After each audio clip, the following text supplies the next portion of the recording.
Imagine abrir un libro que no es solo un registro histórico, sino una invitación personal de Dios mismo para averiguar quién es Jesús. El Evangelio de Mateo es solo eso, una puerta abierta para ver a Cristo como la respuesta viva a todas las promesas que Dios ha hecho a lo largo de los siglos. Desde las primeras líneas, somos transportados a una narrativa que une el legado de Israel a la esperanza de toda la humanidad. Jesús no emerge como un revolucionario religioso, sino como el Mesías prometido, un heredero directo de David y Abraham, revelando un reino donde la justicia y la misericordia abarcan. Aquí encontramos un rey que nace en un establo, enseña con una autoridad sorprendente, toca a los enfermos de compasión y da su propia vida por amor. Cada página de enseñanzas en el monte a las parábolas llenas de sabiduría, desde milagros hasta la cruz, presenta a un Cristo que no solo habla de transformación sino que lo logra. Sus palabras aún resuenan con fuerza: sígueme. Este Evangelio no se contenta con la fe pasiva, nos desafía a vivir lo que creemos. Es una guía del reino, una luz que ilumina nuestras formas y una prueba innegable de que Dios es fiel a sus promesas. Al explorar estas 20 lecciones, prepárate para un viaje que va más allá del conocimiento, es un llamado a la acción. Comenzamos con una verdad fundamental: Jesús es el Mesías prometido. Matthew comienza su relato con una meticulosa genealogía, no por casualidad, sino demostrar que Cristo es el cumplimiento legítimo de las promesas hechas a David y Abraham. Este no es solo un linaje familiar, sino un plan divino rastreado con precisión a lo largo de la historia. Esta introducción nos revela que la salvación no fue una improvisación, sino una sinfonía orquestada por Dios, donde cada nota, desde Abraham hasta Cristo, fue tocada en el momento adecuado. La división en 3 series de 14 generaciones no es una mera coincidencia. Ella demuestra que incluso en medio de reinados, sobresalientes y crisis humanas, Dios tenía el control, lo que llevó todo al nacimiento del Salvador. Nada escapó de sus manos. Cristo ha llegado en un momento exacto, confirmando que Dios no solo hace promesas, sino que las cumple perfectamente. La segunda lección nos enseña que la obediencia silenciosa tiene un poder que las palabras no alcanzan. La historia de Joseph es un ejemplo de esto. Al descubrir que María estaba embarazada del Espíritu Santo, podría haber actuado con indignación o deshonra. Pero en cambio eligió proteger, incluso sin entenderse completamente. Cuando el ángel le reveló la verdad en un sueño, Joseph no cuestionó, no requirió evidencia, simplemente obedeció. Su actitud nos muestra que la fe madura no necesita aplausos, a menudo se expresa en las elecciones que solo Dios testifica. Joseph nos inspira a confiar, incluso cuando el camino parece ilógico. Él demuestra que los mayores propósitos de Dios son cumplidos por aquellos que dicen sí sin fanfarria, confiando en que está presente en cada paso. En la tercera lección encontramos que la palabra de Dios es nuestra arma más poderosa contra la tentación. Cuando Jesús fue probado en el desierto, no recurrió a argumentos o justificaciones humanas. Él respondió con las Escrituras: no solo vivirá el pan, sino de cada palabra que sale de la boca de Dios. Este episodio nos enseña que conocer y aplicar la Biblia es esencial para resistir al enemigo. En tiempos de debilidad, cuando la tentación parece irresistible, la palabra es nuestro escudo y sustento. Ella nos recuerda que la obediencia a Dios debe venir antes que cualquier necesidad terrenal. Comer diariamente de las Escrituras no es un ritual, sino una necesidad espiritual. Es ella quien nos fortalece, guía y protege en un mundo lleno de trampas. La cuarta lección nos presenta un concepto revolucionario: la verdadera felicidad no está en lo que tenemos, sino en lo que somos.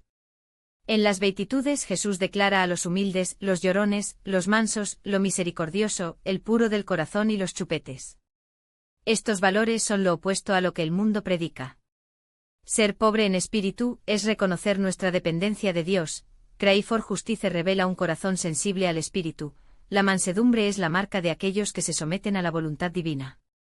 Estas cualidades no nacen con nosotros, son los frutos del Espíritu en nosotros. Muestran que el reino de Dios pertenece a aquellos que se rinden a Él, incluso en medio de las luchas. Finalmente, la quinta lección nos lleva a la oración que Jesús nos enseñó, el Nuestro Padre. Más que un texto decorado, es un modelo de intimidad con Dios. Comenzamos Reco. Alentando su paternidad, es cercano pero también santo y soberano. Le pedimos a su reino que venga, que se haga tu voluntad y dependemos de ello incluso para el pan diario. Esta oración nos recuerda que la vida cristiana es un viaje de confianza, perdón y rendición constante. Esta es la esencia del Evangelio en una invitación que desborda la gracia.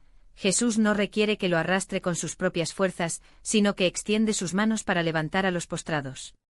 Ven a mí, todos los que están cansados y oprimidos. No hay restricción, no hay requisitos previos que el cansancio del alma. Él conoce el peso de las expectativas que llevas, las heridas que nadie ve, las batallas que nadie entiende. Y sin embargo Él dice, te aliviaré. Pero tenga cuidado, el resto que ofrece Cristo no es la ausencia de luchas, sino su presencia en ellas. Toma mi yugo sobre ti, una imagen que a primera vista suena como otra carga, pero en realidad es una invitación a la asociación. El yugo de Jesús es diferente, es ligero porque te lleva contigo. Imagine dos bueyes unidos por un yugo, uno fuerte y experimentado, Cristo, y otro débil e inexperto, usted. ¿Quién apoya el peso? ¿Quién define el ritmo? Su mansedumbre no es debilidad, sino fuerza controlada, su humildad no es la pasividad, sino el poder que se dobla para criarnos. Y aquí está la revolución. El mundo ofrece descanso en flotas fugaces, entretenimiento, éxito, placeres, que solo posponen el agotamiento. Jesús ofrece descanso al alma, una paz que persiste incluso cuando las circunstancias gritan lo contrario. Su carga es ligera no porque la vida se vuelva fácil, sino porque transforma la forma en que la llevamos. Cuando aprendemos de Él, encontramos que la verdadera libertad no es escapar de la responsabilidad, sino cumplirlos con Él, en Él y para Él. 10ª lección. El reino avanza con el discipulado intencional. En Mateo 28, 19-20 Jesús no deja dudas sobre la misión de aquellos que lo siguen. Ve, por lo tanto, haz discípulos de todas las naciones, bautizándolas en el nombre del Padre, y del Hijo y del Espíritu Santo, enseñándoles a mantener todas las cosas que te he ordenado. Y he aquí, estoy contigo todos los días, hasta el consumo de los siglos. Tenga en cuenta la progresión. No es solo oído y predicación, sino hacer discípulos. El Evangelio no es una invitación a una decisión momentánea, sino para un viaje de transformación. El discípulo no está imponiendo doctrinas, sino vivir la verdad ante alguien hasta que se vuelva real para él. Es como un maestro que no solo explica el arte, sino que toma la mano del aprendiz y guía sus características. Jesús no nos dejó huérfanos, nos dio el uno al otro. La Gran Comisión no es una llamada solitaria, sino un trabajo colectivo, la Iglesia como cuerpo, donde cada miembro ejerce su don para construir a otros, y la promesa que selló esta orden. He aquí estoy contigo no como un espectador lejano, sino como alguien que camina a nuestro lado, confirmando la palabra con signos de poder. 14ª lección. La recompensa de la fidelidad es más que visible. Mateo 25, 21 registra las palabras que cada siervo de Cristo anhela escuchar. Muy bien, bien y fiel siervo, eras fiel en pequeño, te pondré mucho. Entra en la alegría de tu Señor. La fidelidad no se mide por la grandeza de los actos, sino por la integridad del corazón. Dios no busca héroes sino sirvientes que, como el maestro de la parábola, invierten lo que han recibido, ya sean talentos, dones u oportunidades con lealtad y propósito. El pequeño aquí es relativo, para algunos, es la gestión de los recursos materiales, para otros, es paciencia en el hogar o perseverancia en la oración. El principio es el mismo, Dios confía en aquellos que demuestran ser fieles a lo que ya tienen. ¿Y la recompensa? No es solo un paso bien hecho sino la entrada en la alegría del Señor, una comunión eterna donde cada lágrima será borrada, cada sacrificio será recompensado y cada acto de obediencia, por pequeño que se celebre. 15ª lección. El amor es la marca inconfundible del discípulo. Jesús no nos ha dejado un manual de reglas, sino un mandamiento que resume toda la ley, a lo unos a otros como yo me amaban, Juan 13, 34-35.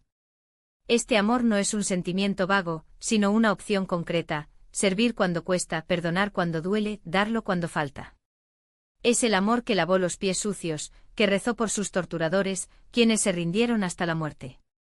El mundo reconocerá a los seguidores de Cristo no por sus sermones, sino por su amor. No es un amor selectivo que abra a los iguales, sino un amor que transborda para el extraño, el enemigo, el necesitado. Cuando la Iglesia ama así, se convierte en un faro inconfundible en la oscuridad. Porque el amor de Cristo no es teoría, es un verbo. Y es en este amor que el mundo verá a Jesús. Aprender de él es sumergirse en el corazón de un Salvador que une la mansedumbre y la fidelidad en una esencia. Aquellos que caminan con Jesús descubren que incluso cuando las olas de la vida rugen con furia, hay un refugio seguro, no porque las tormentas cesen, sino porque los apoya con manos que nunca se sacuden. No estabas hecho para llevar el peso del mundo solo. Ve con él no como último recurso, sino como el primer refugio. Allí encontrarás no solo un alivio hoy, sino una esperanza que trasciende el mañana, anclada en la eternidad. Un árbol no se encuentra en su naturaleza. Mateo 12:33 no deja duda, o haz el buen árbol y su buen fruto, o haz el árbol malvado y su fruto malvado, porque por el fruto se conoce el árbol. Jesús no está contento con hojas hermosas o ramas bien impulsadas, examina las frutas. Porque lo que surge de una vida revela lo que habita en el interior. No tiene sentido en una fachada de santidad si por dentro el corazón todavía produce frutos de amargura, egoísmo o rebelión. Dios no quiere reformar solo sus ramas, quiere renovar sus raíces. Cuando el Espíritu Santo transforma el interior, las frutas surgen naturalmente, amor que no calcula, la paz que no se sacude, alegría que no depende de las circunstancias. Seamos como los árboles plantados por las corrientes de las aguas vivas, cuyas frutas no solo existen, sino que se sentó hambriento y glorifican al que nos planta. El pequeño en las manos de Jesús se vuelve abundancia. Mateo 14:19-20 pinta una imagen imposible de los ojos humanos: 5 panes, 2 peces, miles de bocas hambrientas. Pero allí, entre la escasez y el milagro, es la clave para todo, la entrega. Jesús no multiplicó lo que los discípulos guardaban, bendijo lo que dieron. ¿Cuántas veces miramos nuestras manos vacías y murmuramos, ¿eso es todo lo que tengo? Pero el Dios que ha alimentado multitudes con migajas no está limitado por nuestros recursos, está esperando nuestra fe. Dale tu tiempo insuficiente, tus fuerzas frágiles, tus sueños imposibles. Lo que te parece insignificante en sus manos, se convierte en un instrumento de milagros. Porque donde hay obediencia, Dios proporciona, donde hay gratitud, se multiplica. La contaminación no viene del exterior, nace adentro. Mateo 15:18-19 Aún más hipocresía religiosa, desde el corazón los malos pensamientos, las muertes, el adulterio.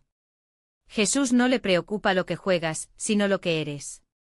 El verdadero peligro no son las circunstancias externas, sino las semillas oscuras que germinan en un secreto en el corazón. Un vaso limpio en el exterior puede estar lleno de veneno, una sonrisa puede ocultar el resentimiento. Dios no quiere rituales vacíos, quiere un corazón regenerado, donde el Espíritu Santo insta a la raíz del pecado y planta la semilla de la vida. Porque cuando el corazón se cura, las palabras se construyen, las manos sirven y los pasos siguen a la luz. Seguir a Cristo no es un paseo por el parque, es una cruz. Mateo 4:24 no deja espacio para la mitad de las medidas. Si alguien quiere venir después de mí, renunciar a sí mismo, tomar su cruz sobre sí mismo y seguirme. No hay discípulo sin renuncia. No hay victoria sin batalla. Tomar la cruz no lleva una carga de sufrimiento pasivo, está abrazando la misión de Cristo con la misma disposición con la que abrazó nuestra salvación. Se está muriendo al ego que grita a mis derechos, al orgullo que a mi manera, a la conveniencia que murmura, y luego lo sigo. La cruz no es el final, es el portal de la vida que realmente vale la pena vivir. Porque solo aquellos que pierden la vida por él encuéntranlo. En el reino de Dios, la grandeza no se mide por títulos, sino por toallas. Mateo 20:26-28 vuelve la lógica humana al revés: quien quiera ser el primero, sea un sirviente. Jesús, el Rey de los Reyes, se arrodilló para lavar los pies sucios. El Creador del universo sirvió a quienes lo traicionarían. Si el Maestro se convirtió en un sirviente, ¿qué derecho tenemos que exaltarnos a nosotros mismos? El liderazgo cristiano no se trata de poder, sino de la entrega, no se sirve, sino de servir hasta que duele. El mundo aplaude a los que suben, el cielo honra a los que se inclinan. Porque está en el acto de servir, sin foco, sin recompensas, que el corazón de Cristo palpita en nosotros. El amor no muere de frío, es asesinado por la indiferencia. Mateo 12:12 suena como una alerta urgente, por multipli. La iniquidad cariñosa, el amor de muchos se enfriará. No es la falta de emoción que congela la fe, sino la elección diaria de los ojos cerrados para el sufrimiento, de endurecer el corazón ante la necesidad, de cambiar la compasión por la conveniencia. En un mundo donde el mal se disfraza de la normalidad, el verdadero amor se convierte en un acto de rebelión. Pero Jesús no nos llamó a los termómetros espirituales, que marcó la temperatura del medio ambiente, llamó a nosotros, nos llamó, nos llamó, nos llamó. Se calienta incluso en el invierno más riguroso. Mirar no está esperando pasivamente, es vivir con un propósito.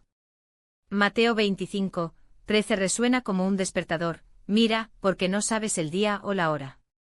La parábola de las vírgenes no se trata de adivinar la fecha del regreso de Cristo, sino de estar listo hoy. El aceite en las lámparas no se compra en el último minuto, se acumula día tras día, en oración, en obediencia, en la santidad práctica. Muchos conocen al novio, pero pocos lo esperan con la lámpara encendida. La vigilancia no es ansiedad, es fidelidad. No es miedo al futuro, es consagración en el presente. Porque los que viven mirando al cielo, caminan con un propósito en la tierra. La última orden de Jesús no fue el consejo, fue una misión. Mateo 28:19-20 no deja espacio para los espectadores, ve, enseña a todas las naciones. He aquí, estoy contigo todos los días. La gran comisión no es una invitación para algunos, sino un término para todos. No se trata de convertir multitudes, sino de vidas de discipulado, un proceso de enseñanza, acompañamiento, amor hasta que Cristo se forma en ellas. Y aquí está la promesa que sostiene la llamada, no vas solo. El mismo Jesús que ordena, camina a su lado. Cada paso de obediencia es un paso para Él. Cada vida transformada es un eco de tu amor. Estas no son solo lecciones de un libro, sino que se llaman que resuenan a través de los siglos. El Evangelio no es una teoría para ser discutida, sino una verdad que debe ser vivida. Y la pregunta que queda es, ¿qué haremos con él? No es un mero registro del pasado, sino una llamada que pulsa en el presente, la voz del Padre, no como un eco distante, sino como un aliento que enciende la llama de la fe dentro de nosotros. Jesús no nos dejó un manual de conducta, nos dio a sí mismo. Cada palabra tuya es una semilla divina, capaz de romper el suelo endurecido de un mundo que tropieza. Donde se cuestiona lo absoluto de hoy, y donde la verdad a menudo se inclina a los vientos de conveniencia. Pero aquí está la certeza inquebrantable, la palabra del Señor permanece para siempre. En Mateo no solo hemos encontrado un maestro, descubrimos al Rey que bajó del trono para criarnos, el Salvador que lleva nuestras cicatrices, el amigo que conoce nuestro nombre incluso antes de hablar. No nos invita a una religión, sino a una revolución, vivir con fe que mueve las montañas, sirviendo con amor que rompe las barreras y sigue con coraje que desafía a los mediocres. Que estas verdades no se pierdan en el mar de buenas intenciones, pero están tan profundamente arraigadas en nosotros que brotan en acción, se difuminan en misericordia y maduran en la obediencia que brilla como la luz en la oscuridad. En una época en la que todo parece efímero, seamos aquellos que se aferran a lo eterno. Porque cuando temblé los cimientos del mundo, tus palabras no pasarán. Son la roca en la que construimos, el faro que guía cuando la noche parece interminable, la promesa que sostiene cuando las fuerzas se desvanecieron. Mateo no es solo un libro, es una reunión. Y hoy, una vez más, pregunta, ¿lo dejarás reinar? Si este mensaje te resonó, no lo entierren en silencio. El mundo tiene hambre de esperanza, y tú puedes ser el canal de esta gracia. Comparta con alguien que necesita escuchar que hay un rey que ha ganado la muerte y aún extiende su mano hoy. Suscríbete, presente con un gusto, activar notificaciones porque el viaje de la fe no debe caminar solo, sino en la comunidad, alimentado por la verdad que transforma. Que las lecciones de Mateo no solo sean estudiadas, sino que vivan, para iluminar sus días, fortalecer sus elecciones y llenar sus corazones de paz que el mundo no puede dar. Porque el mismo Jesús que calmó las tormentas, el pan multiplicado y resucitó a los muertos quiere reinar en ti. Hoy. Ahora. Para siempre. Nos vemos pronto, y su presencia es su mayor certeza.